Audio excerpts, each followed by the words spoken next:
Fala, meus inquebráveis! Tudo bem, gente? Boa quinta-feira para vocês.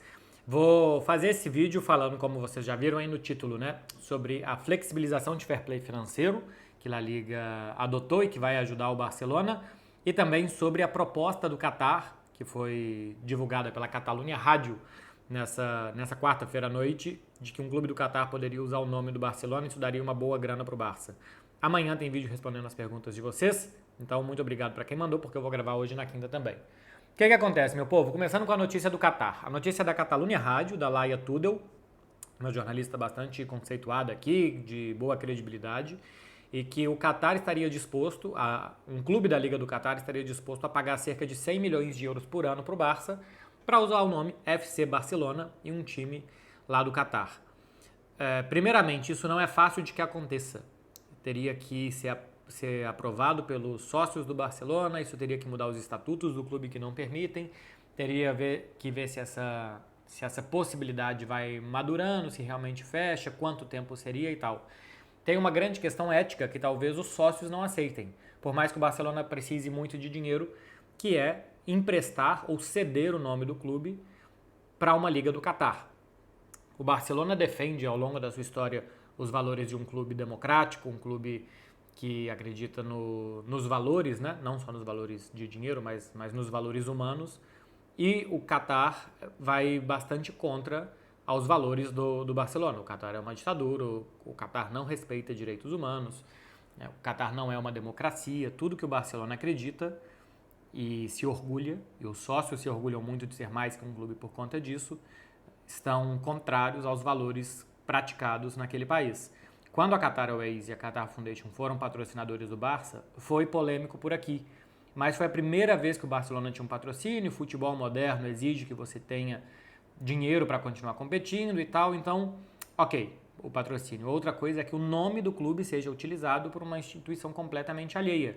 E se esse FC Barcelona lá do Qatar, sei lá, contrata jogadores eu acho que não, mas contrata funcionários em serviço análogo à escravidão, ou se os donos do clube estão envolvidos em alguma coisa nesse sentido, ou que não respeitam os direitos das mulheres irem no estádio, alguma coisa nesse sentido que poderia manchar o nome do Barça. Então, desde ontem à noite, quando saiu aqui, eu estou vendo vários e vários debates em redes sociais e também debates em televisão e rádio, de gente contra e gente a favor. E ninguém é a favor porque não tem nenhum problema. As pessoas que se dizem a favor dizem: é uma pena, que coisa ruim que o clube chegou nessa situação, alguma coisa precisa fazer para melhorar o FC Barcelona de verdade, que é esse, e talvez essa seja a saída. 100 milhões de euros por ano, sei lá quantos anos seriam, acho que não foi divulgado quantos anos seriam, talvez seja a única saída. Então, se é para se prostituir, o momento talvez seja esse. Alguém falou isso ontem no canal 11, no programa 11 da TV3. Se for para se prostituir, talvez o momento seja esse. E talvez a circunstância seja essa. Então, eu tenho certeza que esse debate que está existindo existiria entre os sócios devem votar a mudança de estatuto, então isso não é tão simples. E outra coisa que não está nesse ponto ainda, de que, então vamos votar o estatuto semana que vem e ter esse dinheiro para usar agora no mercado de transferências. Isso é coisa ainda mais para frente, quem sabe ano que vem, porque a Assembleia de Sócios aqui é em outubro, poderia fazer uma extraordinária, mas certamente não seria dinheiro para o Barça usar nessa janela de transferências. Então, simplesmente para explicar essa situação. Passando para outra situação, que é a flexibilização de fair play financeiro de La Liga.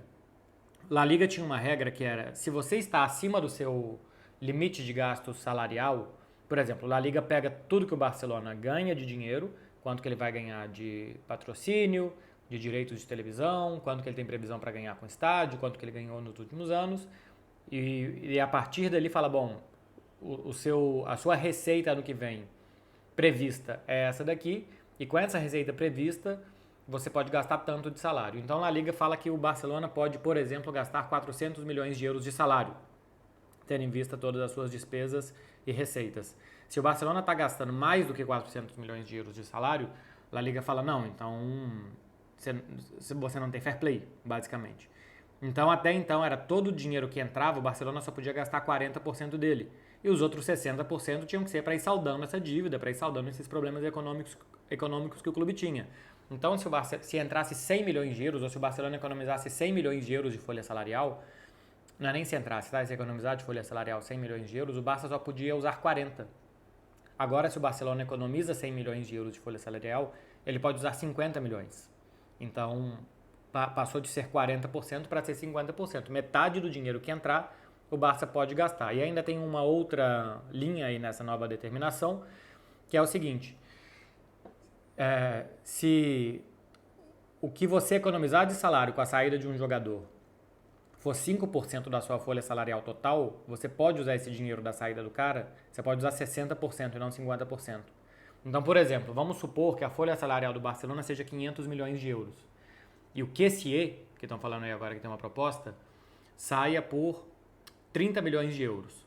O que é 5% de 500 milhões de euros? 10% é 50 milhões, 5% é 25 milhões.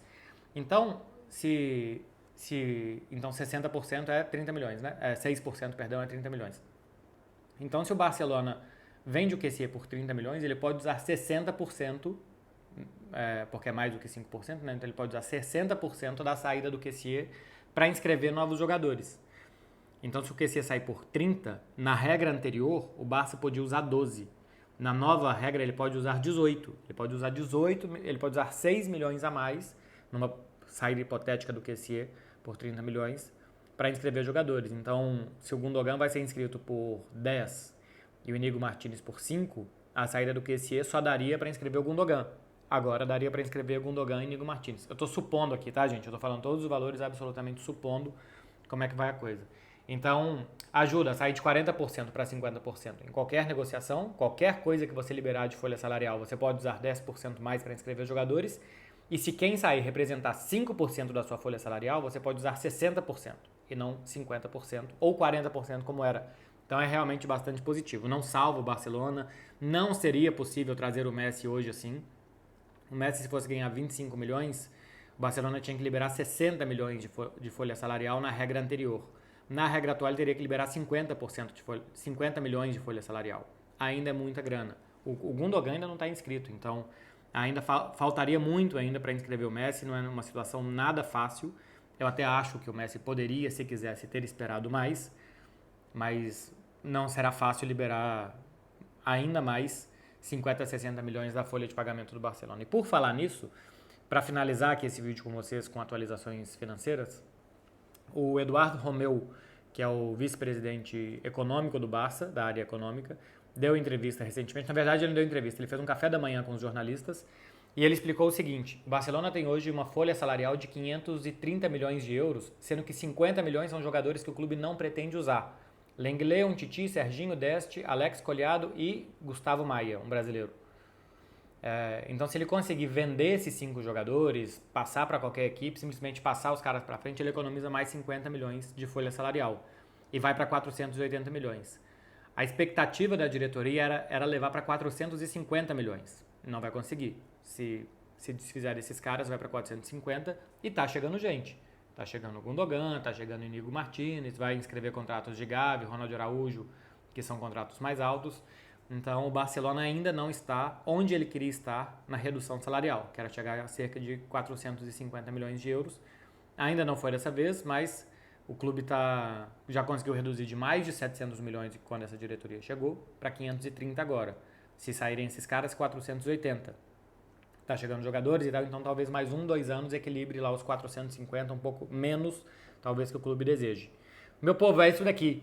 Vídeo muito técnico, né? Falando sobre fora de campo, fair play, não sei o que, projeções e tal.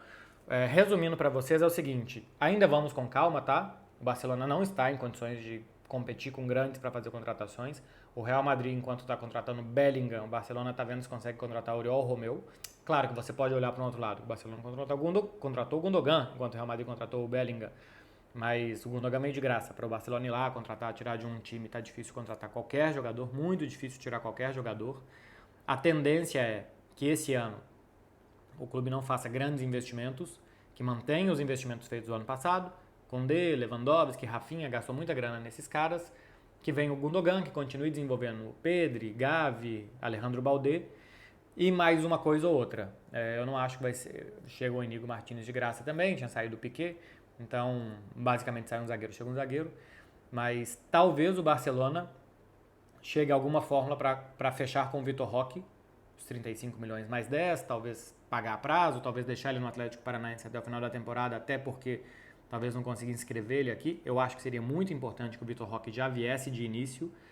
Quanto mais tempo, quanto antes ele chegar aqui, quanto mais tempo ele passar em dinâmica do primeiro time, treinando, aprendendo, se desenvolvendo aqui, melhor. Eu acho que o Barcelona vai ajudar mais o desenvolvimento do Vitor Roque hoje do que o Atlético Paranaense, pensando no Barcelona, tá? E pensando até no Vitor Roque. Aqui ele vai participar mais do jogo, tocar mais na bola, ter mais oportunidade de aprender novos movimentos e novos atributos que talvez ele não aprenda no Atlético Paranaense simplesmente pela forma do time jogar, que o Vitor Roque não participa tanto assim do jogo. Então não espere um super mercado do Barcelona. Se acontecer, é fora da curva.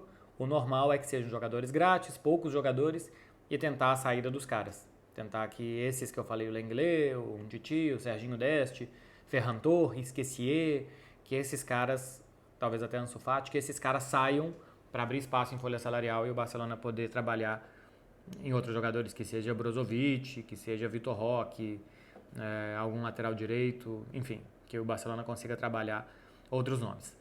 É isso aí, meu povo. Vocês façam a favor de curtir isso daqui, de se inscrever. Amanhã eu respondo as perguntas de vocês. Muito obrigado já para quem mandou, já tá fechada a caixinha e eu já vou gravar para soltar para vocês amanhã. Um beijo, hein, galera. Até mais.